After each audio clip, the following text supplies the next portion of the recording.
pode esperar de mim a declaração de amor mais linda que você já pôde ouvir?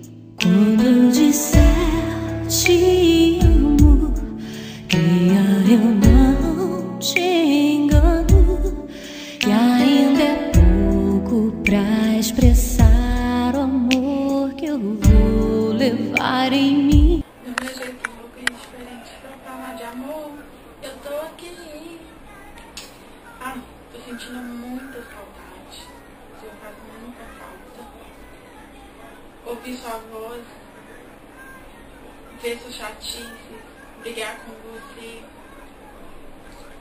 Tudo isso é muito importante pra mim.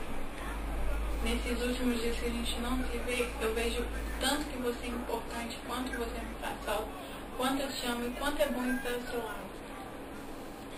Quero que você saiba que tudo que nós vivemos é muito lindo e o que nós vamos viver vai ser mais lindo ainda. Fica firme, a saudade é muito grande, mas Deus tem vitórias para nós. E eu acho que a gente agora está no caminho certo. Então,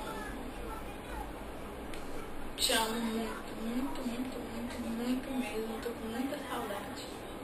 E essa foi a maneira que eu escolhi para poder te falar o quanto você é importante. Para estar mais próximo de você. Te amo muito.